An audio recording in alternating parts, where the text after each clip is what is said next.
Hola amigos, buenos días, buenas tardes, buenas noches. Soy Carla Díaz. Este es mi canal Investigando la Historia y estoy en compañía del doctor David Villar desde el Instituto Shalem. Es el primer doctor que va a ser entrevistado a través de mi canal, el primero de muchos, por cierto, así que le doy la bienvenida. ¿Cómo está usted, doctor David Villar?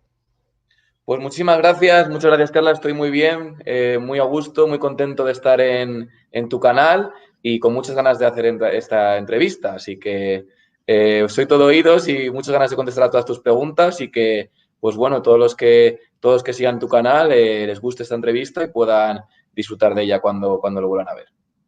Exacto. Bueno, ¿por qué me animé a invitarlo a esta entrevista? Yo estoy apuntada en este curso y este curso que usted tiene en Chalem es buenísimo. Entonces, mi idea, porque quiero mucho a mis amigos que siguen el canal, es que también puedan apuntarse, el que puede y el que tenga ganas de aprender de este tema, porque no hay mucho sobre este tema en las redes sociales. Así que, como para comenzar, querido doctor Villar, háblenos un poco acerca de su trabajo de investigación, de sus estudios, para que mis amigos puedan conocer más acerca del doctor Villar.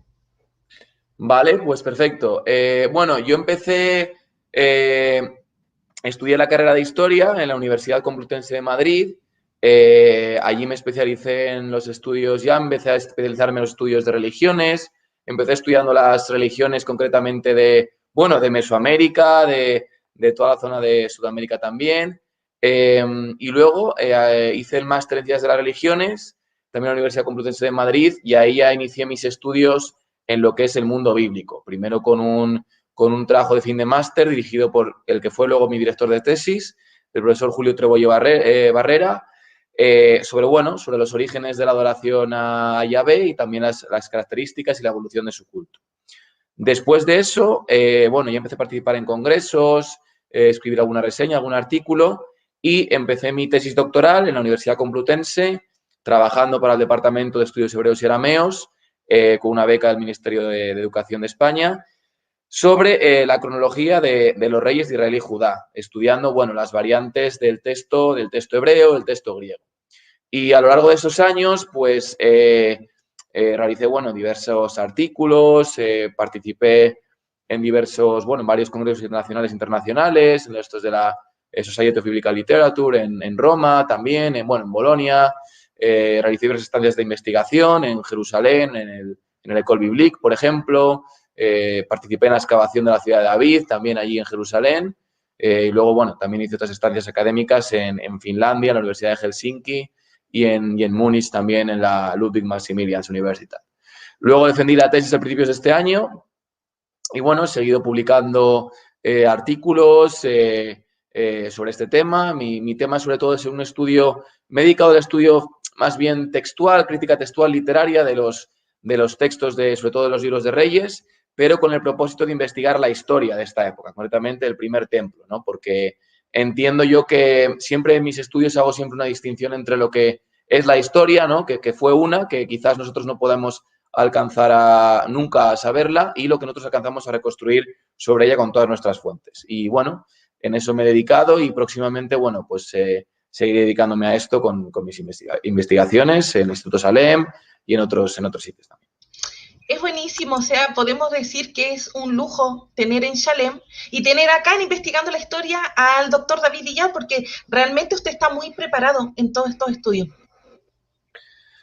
Bueno, la verdad es que, sinceramente, mi formación, estoy orgulloso de la formación que he tenido, pero en esto no es por tener porque una excesiva humildad o no, sino es porque sinceramente es cierto.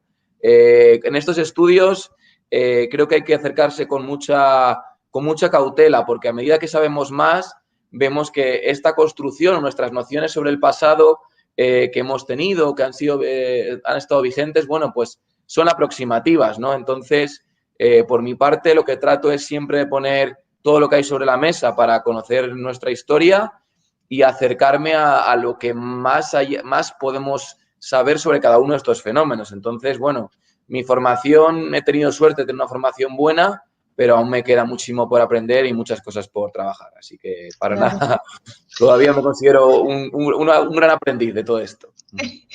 Y el curso por título tiene el profetismo bíblico en la época del primer templo y del exilio de Babilonia. Son 5 módulos porque, como ya le contaba a los amigos, yo lo estoy cursando.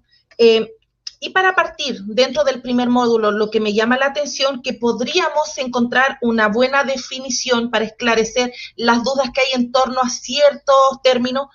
Próximo Oriente Antiguo, ¿qué es lo que abarca, doctor David? Bueno, como todo, las definiciones, tanto en historia como en nuestra propia lengua, son acuerdos que hacemos entre nosotros, ¿no? Entonces, la definición de Próximo Oriente Antiguo, bueno, pues yo tomo la definición que toman diversos expertos de historia antigua, como por ejemplo Gonzalo Bravo, catedrático de la Universidad Complutense de Madrid, y abarca dos entidades, dos entidades geográficas. Una, la que coincidiría más o menos con lo que es Asia Menor, pues por el norte con el Cáucaso, por el sur con el Golfo Pérsico, el este Irán y el oeste el mar Mediterráneo. Y otra, una entidad más o menos africana, ¿no? Que abarcaría pues por el norte a Libia y Egipto y por el sur a Sudán y Etiopía. Esas son lo que yo entiendo como Próximo Oriente. Antigüedad, pues desde la aparición más o menos, la historia antigua, ¿no? De la aparición más o menos de lo que es la propia historia, ¿no? ¿Cuándo se considera que aparece la historia? O sea, ¿cuándo se considera que podemos hablar sobre historias? El límite de prehistoria e historia, aparición de la escritura, ¿no? En torno al eso, inicios del tercer milenio antes de Cristo, más o menos, pues hasta más o menos lo que consideraríamos lo que es el final de la historia antigua, no de la época antigua, y el inicio de lo que es el medievo con la caída con la dominación romana, más o menos, ¿no? Ajá. En torno a principios de nuestra era común. Más o menos abarcamos estos 3 milenios con esta denominación. Claro, porque dentro de lo que tiene que ver con la historia antigua, la gente que ve la historia desde un punto de vista como yo de aficionado, hay muchos términos que confunden y que muchas personas pueden quizás conectar mal geográficamente. Términos como lo que hablamos recién, Próximo Oriente Antiguo, Levante Mediterráneo, creciente fértil. Es ahí cuando la gente ya, desde, como le digo, esta postura aficionada, tiene esta confusión. Sí, bueno, son cosas distintas. Es decir, el Levante es una de estas entidades que se acercaría a una parte, ¿no?, de lo que es esta entidad más o menos asiática, el Próximo Oriente Antiguo. El creciente fértil, hablamos de Mesopotamia, de estas tierras que están entre el Tigris y el Éufrates, ¿no?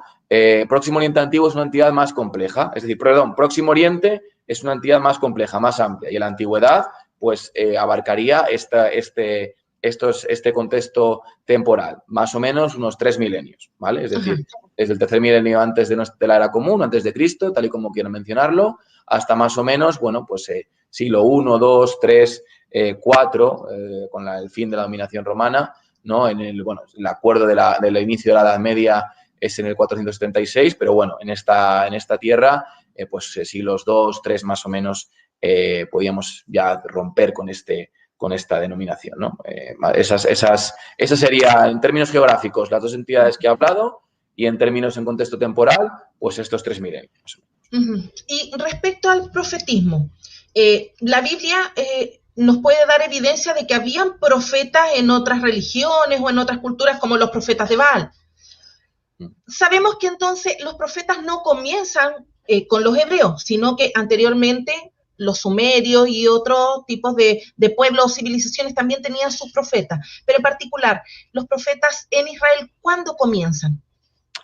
Bueno, en esto, como en todo, hay que hacer, en primer lugar, una distinción más o menos carácter metodológica, ¿no? Cuando estudiamos un fenómeno en un sitio en concreto, tenemos que tener en cuenta dos cosas. Una, que ese fenómeno está producido por seres humanos, y dos, que los seres humanos y las culturas no son islas. ¿Con esto qué quiero decir? Que al ser un fenómeno producido por seres humanos, podemos observar similitudes en otros contextos a ese fenómeno. No obstante, sabemos que cada cultura también tiene su especificidad. Con esto que digo que en Israel, en el antiguo Israel, esta palabra que asociamos pues a Nabí, a profeta, ¿vale?, tuvo sus particularidades en este contexto. Como cada elemento puede tener ciertas particularidades según la cultura en la que se desarrolle. No obstante, ciertos elementos parecidos a esa figura se observaron en otras culturas, como las que has mencionado, en Mesopotamia. Por eso, en este sentido, yo tomo, cuando hablo del profetismo, y me ha parecido muy bien utilizar este tema del Próximo Oriente Antiguo, una definición de la profecía en sentido amplio, como hace Martin Isinen en sus obras, profesor de la Universidad de Helsinki, sobre profetismo. Es decir, lo que tenemos en la Biblia hebrea definido como profeta, como nabí, tiene una acepción típica y característica. Pero las actividades que realizaban estas personas y sus características se observan con cierto parecido en otros fenómenos del Próximo Oriente Antiguo. Un mensaje divino emitido por una divinidad, una recepción a una persona y luego esa misión para cualquier tipo de, bueno, de actividad o consejo. Lo vemos pues en Mari, en ciertos textos en todo el contexto de Asiria, es decir, toda esta zona de Mesopotamia, también ciertos contextos, aunque no tan parecidos, pero iguales también en Egipto, con sus particularidades, pero también con ciertas similitudes. De esto, este señor, por ejemplo, Martin Isinen, en sus obras tenemos como más de 150 textos que podemos clasificar como proféticos. En la Biblia, en el texto bíblico, ¿cuándo aparece? Bueno, pues nosotros pensamos, todos los que nos dedicamos a esto, que tenemos profetas dedicados a esta función, ¿no? Con esta palabra, pues desde más o menos de la constitución de las monarquías de Israel y Judá. Hablamos del siglo IX a.C., ¿vale? Más o menos aparecen estas figuras. ¿Que pueden aparecer antes, ha podido aparecer antes? Puede, pero más o menos tenemos constancia desde, bueno, o quizás también desde la época, la etnogénesis de Israel, un poco antes, más o menos desde el surgimiento de la entidad de Israel, sí. Okay. Y profetas puntuales, Elías y Eliseo, ¿podemos tomarlos como personajes históricos? A ver, Elías y Eliseo, en primer lugar, tenemos que ver una cosa. ¿Dónde aparecen Elías y Eliseo? Aparecen mencionados en los libros de los reyes. ¿Qué son los libros de los reyes? Bueno, pues los libros de los reyes tienen una composición muy compleja. Es decir, en primer lugar, en los libros de los reyes vemos que están estas cronologías, ¿no? De los reinados y demás. En el reinado de tal rey de Judá, reina tal rey de Israel, X años, etc. Hoy en día, los que nos hemos, como yo, me he dedicado en la tesis a esto, lo que nos dedicamos a la composición de estos libros, pensamos que se puede hablar que esta composición tuvo como tres fases. Una, en la que primero estuvieron intercalados o presentes en Reyes la cronología de los reyes.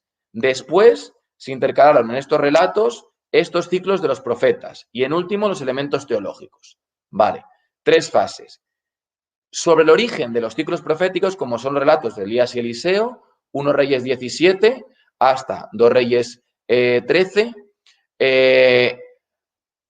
sabemos que son relatos muy antiguos, ¿vale? Muchos de ellos muy antiguos y que tienen información histórica de cosas que pasaban en estos reinados, por ejemplo, de Elías con el rey Ahab de Israel, ¿no? Siglo noveno antes de Cristo.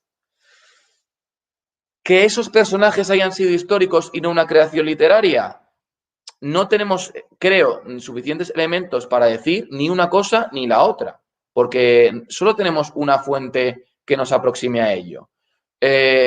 Yo, la verdad es que no tengo suficientes elementos para decir que si es una cosa u otra. Puede ser, pueden haber existido perfectamente estos profetas, ya que sabemos que existían profetas, o justo ellos pueden haber sido una creación literaria, ¿vale? No lo sé. Es decir, creo que en este sentido no hay elementos suficientes para decir ni una cosa ni la otra. ¿Que hay elementos históricos en sus relatos? Sí. ¿Que yo pueda apuntar una historicidad de esos relatos? También. Ahora, sobre esas personas en concreto que hayan existido tal y como ahí dicen, puede ser o no. Es decir, en ese caso no. Una solución estable y es decir, con una total seguridad yo no la puedo afirmar. Puede ser. Ok, ok. Y sobre las mujeres cumpliendo función de profeta, profetisa en este caso, ¿era algo habitual? Bueno, tenemos presencia de estas mujeres, tenemos elementos vinculados al profetismo con las mujeres. Por ejemplo, Jeremías, en el libro de Jeremías, tenemos esta actividad vinculada con las mujeres.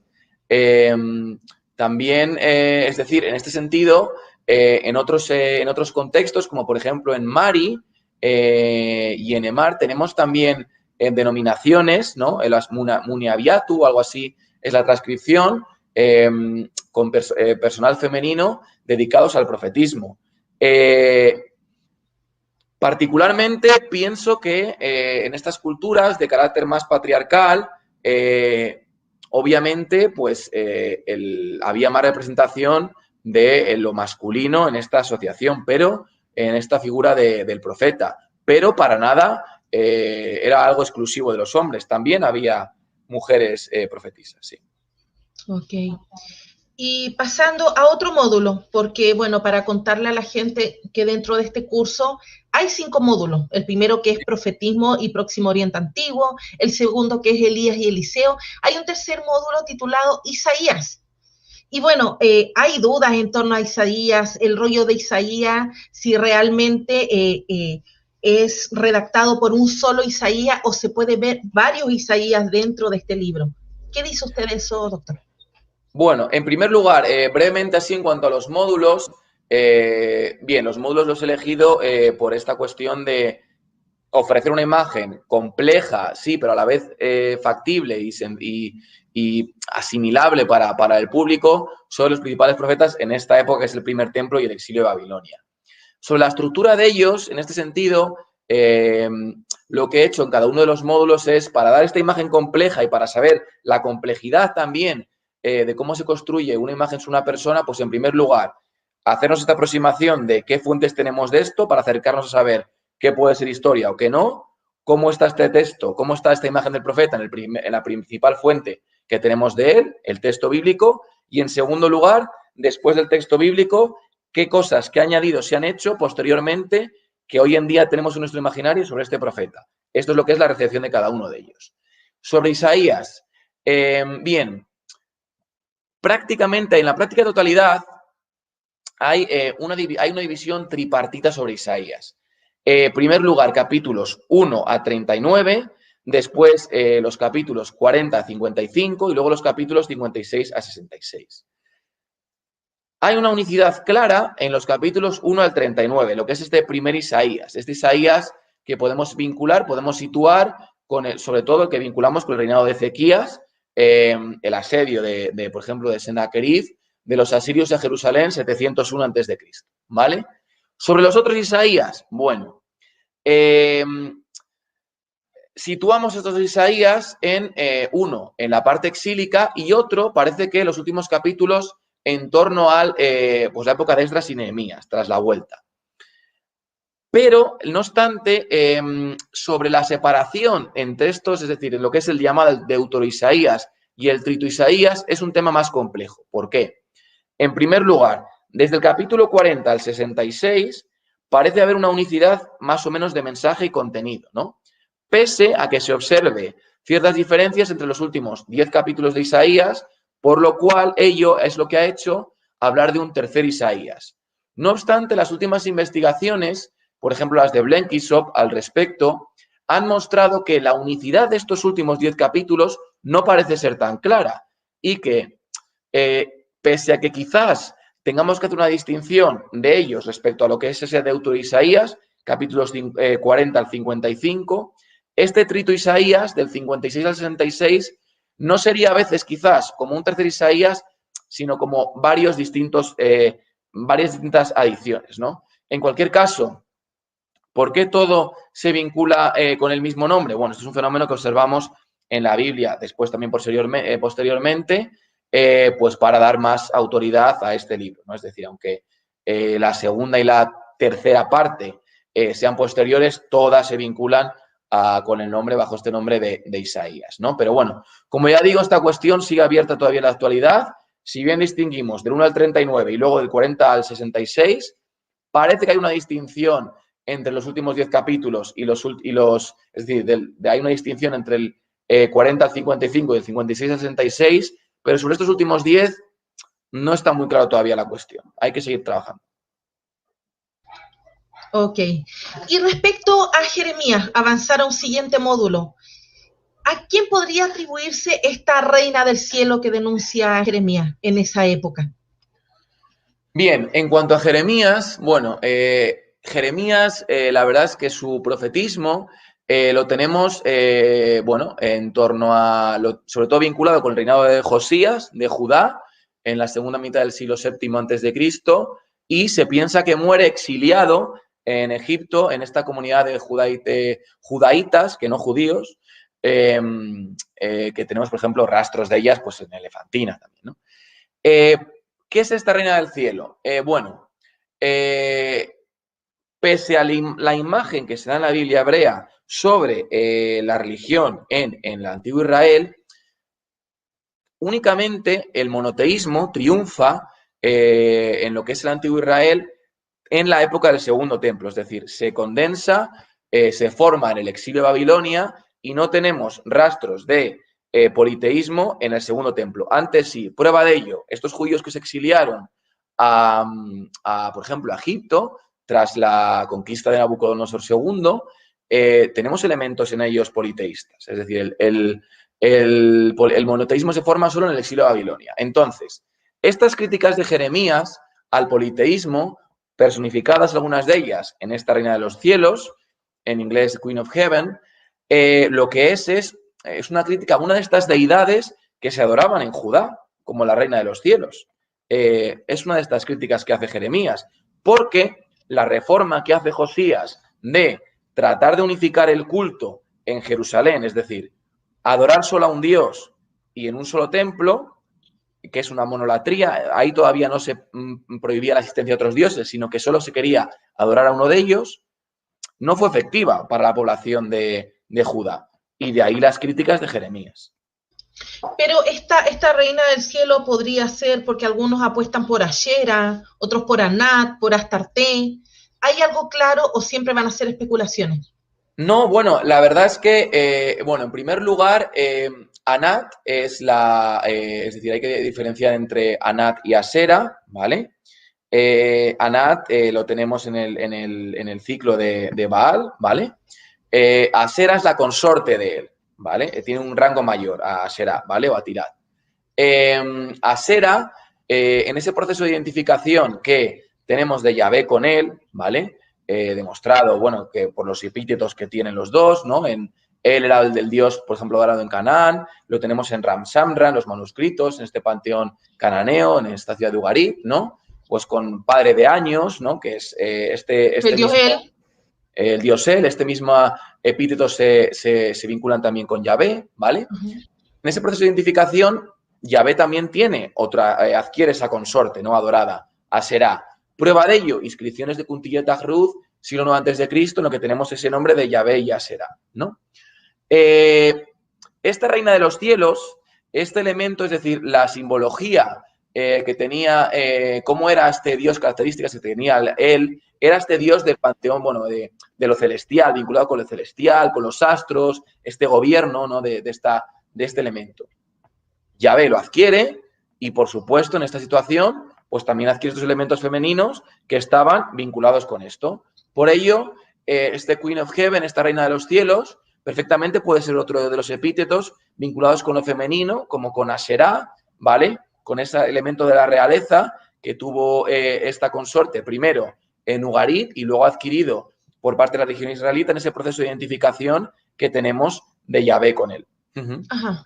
Bueno, ahí se complica un poco el tema cuando van hacia estas deidades. ¿Por qué? Porque en el caso de Anat y Baal, podemos ver que Anat es hermana, pero a la misma vez también pasa a ser consorte de Baal en algunos relatos mitológicos en Ugarit. Lo mismo pasa con Baal, que a veces es hijo de él, como a veces es hijo de Dagán. Esta doble paternidad es ahí cuando la gente entra en esta confusión, cuando te involucras en el panteón cananeo, que nos puede dar mucha luz de la Biblia hebrea, pero al mismo tiempo también confundirnos con tantos nombres. Porque es un proceso complejo. Bueno, en primer lugar, parece claro que Baal era era hijo de Dagán, era extranjero en el panteón de Ugarit, que vino de fuera. De ahí esas controversias, ¿no? Que tiene, esas también dificultades que tiene con él. El hijo de él era Atar, ¿no? Que era no Baal, ¿no? Pero luego, en ese proceso de identificación, obviamente, claro, hay otros textos que parece que sí que era hijo de él, porque es un proceso de identificación, ¿no? Sí, bueno, en este sentido, es decir, la religión israelita, en el antiguo Israel, que tenemos la primera mención, ¿no? En esta estela de Merneptah en el año 1207 a.C., que aludía a una época del 1213, Es decir, tenemos este proceso de identificación, ¿no? Yahvé es un Dios que parece ser que viene de fuera de lo que es Israel, parece ser que viene por esta zona de Madián, ¿no? No solo por lo que dice el texto bíblico, los textos más antiguos que lo vinculan con esta zona de Seir, Madián, Monte Parán, sino también por estas inscripciones, catalogaciones egipcias de la época de Amenhotep III y también de Ramsés II, que tenemos ahí esta inscripción de Yahvé en las tierras de los beduinos Sasu, ¿no? Parece que haber esta triple identificación, Yahvé, Sasu y luego estos Sasu en Seir. Parece ser que hubo un proceso de transporte, más o menos, de transmisión de esta divinidad, relato que podemos tener en Jueces 5, este proceso, ¿no? A luego los territorios que tenemos en Israel y ese proceso de etnogénesis de lo que fue Israel, ¿no? Entre, bueno, pues algo de fuera, de esta parte del sur, ¿no? De lo que es Madián, pero también con esos elementos cananeos que son evidentes en esa identidad israelita. Doctor, ya que usted menciona la estela de Merneptah, no todos los egiptólogos están de acuerdo con que los jeroglíficos apunten a un Israel como tal. Más bien, muchos llegan al acuerdo de que quizás Sirfin de Spitri forzó esa traducción en un análisis que ya se le ha hecho actualmente al texto egipcio medio como tal. Sí, bueno, la verdad es que hay otra inscripción que es más antigua, ¿no? De Merneptah, que sí que parece que ha estado descontextualizada y que no se ha traducido bien en este sentido, pero esta de Merneptah, la verdad es que la mayoría de los egiptólogos que lo estudian, ¿no? Por ejemplo, en ese sentido, todas las obras que tenemos que estudian esta cuestión, desde la última que fue muy buena, editada por Thomas Levy, la que habla del éxodo en una perspectiva transdisciplinar, ¿no? Israelites Exodus Interdisciplinary Perspective. Ahí más o menos los egiptólogos parece que sí que hay claro que este nombre es Israel. No obstante, lo que sí que parece también claro no es que es una entidad política, sino que es un grupo de personas. En jeroglífico aparecían, al igual que en el sumerio, estas cosas que eran los determinativos, ¿no? Y no Que está el indicaban a quién determinativo de pueblo, exacto, que claro, sería el circulito. hay un determinativo de un grupo como de dos personas, ¿no? Que haría referencia a lo que es un grupo de gente, más que a una entidad política que se indicaría de otra forma, ¿no? Entonces parece claro, parece más o menos evidente que eso es un grupo de personas. Ahora bien, quizás aparezcan otras cosas en el futuro que nos tengan que hacer cambiar esta cuestión, pero bueno, al menos de momento parece que es lo que más o menos está más aceptado, pese a que haya, por supuesto, personas que no estén de acuerdo con ello. Ajá. Y bueno, avanzamos el último módulo que sería el de Ezequiel. Yo ahí tengo una duda. ¿En qué época podemos ubicar el libro de Ezequiel? ¿Por qué? Porque Ezequiel menciona a Daniel. La traducción nos dice Daniel, pero el texto hebreo no dice Daniel. Entonces muchos la asocian al libro de Daniel. Sin embargo, en la mitología ugarítica podemos ver la epopeya de Akhatu, donde su padre era Daniel. Así que ahí tengo mi duda y quisiera preguntárselo a usted. Bien, sobre el libro de Ezequiel, es uno de los libros de profetas que más unicidad tiene y más fácil es datarlo. ¿Por qué? Prácticamente todo, es decir, todo lo tenemos bajo el reinado de Nabucodonosor II. Es decir, y en él no hay testimonios después del 571 a.C. Entonces, el libro de Ezequiel, los acontecimientos que están en el libro de Ezequiel, los tenemos más o menos entre el 593 y el 571 a.C. ¿Por qué sabemos que no hay nada posterior? Bueno, pues por ejemplo no tenemos evidencia de los persas les menciona de una forma totalmente colateral, minoritaria, y no hay evidencia de esta unión de Persia con los medos, de esta gran unión que tiene Ciro, esta gran base del imperio persa, que se hace de forma posterior. Por lo tanto, sabemos que más o menos hasta el 531 son esos últimos acontecimientos y empiezan en estos primeros años del exilio de Joaquín en Babilonia, ¿no? 593, más o menos. Ahí situamos ese libro de Daniel, de Ezequiel. Vale, en tema de Daniel y el tema del libro de Daniel. El libro de Daniel es del siglo II a.C., la composición, más o menos cerca de esta persecución, ¿no? de Antíoco Epífanes, ¿vale? Es decir, en torno al siglo II a.C., primera mitad, perdón, del siglo II antes de Cristo. Más concretamente, pues hasta casi un 162, 161 antes de Cristo. Vale. ¿Por qué el libro de Daniel tiene el nombre de libro de Daniel? Porque para entrar en el canon, la interrupción de la cadena profética la tenemos con la época de Artajerjes, ¿vale?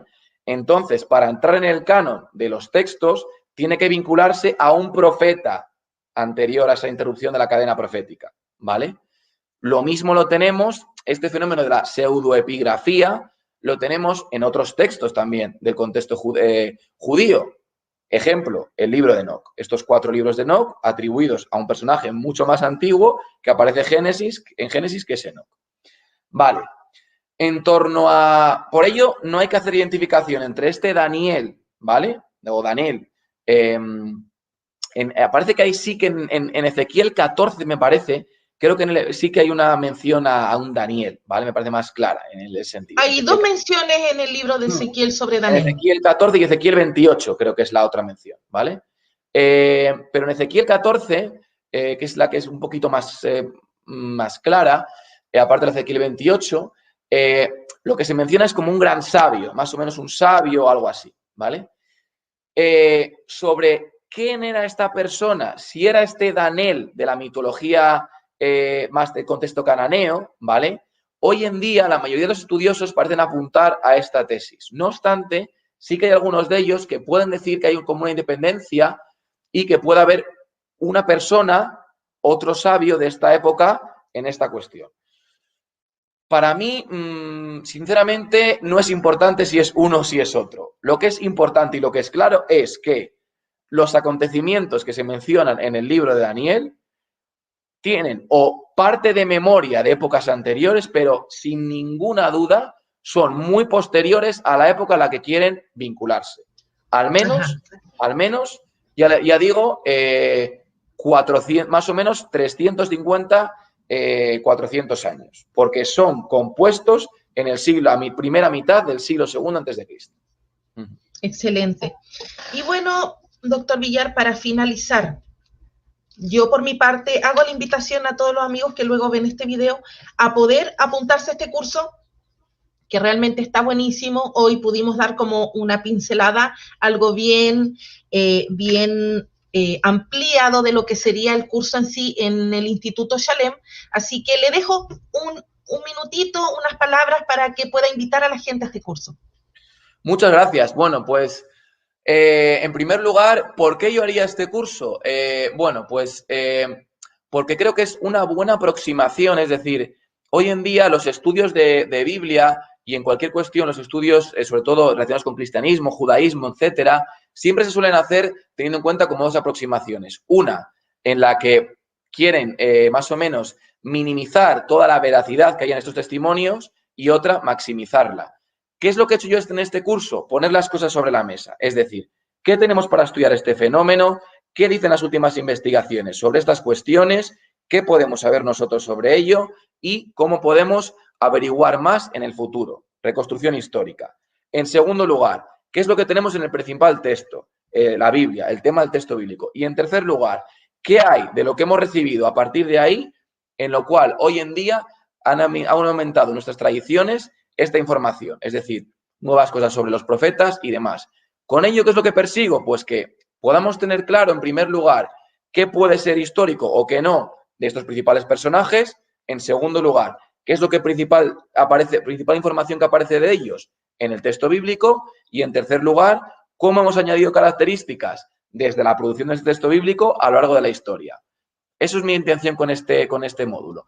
Y con ello saber comprender, que las personas puedan comprender cómo se forman estos procesos y cómo investigamos sobre ellos. Okay. Pero a lo antiguo, actualizando esta información, ¿hay nuevos antecedentes? O sea, ¿hay algo más fresco? Bueno, en realidad sí, tenemos cosas frescas. En este curso, cosas frescas, sobre todo en esta comparación del profetismo en el Oriente Antiguo,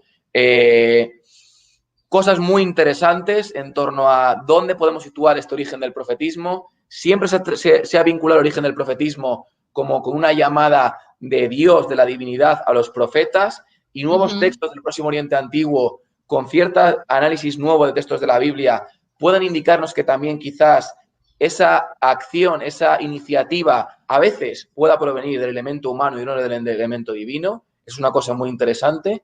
Y, en segundo lugar, la valoración de la crítica textual, es decir, la importancia de los textos griegos que traducen un texto hebreo a veces más antiguo del oficial, y que en muchas cosas eso puede cambiar grandes elementos que tenemos hoy en día en esta época. El más principal de ellos, la cronología de los reyes de Israel y Judá.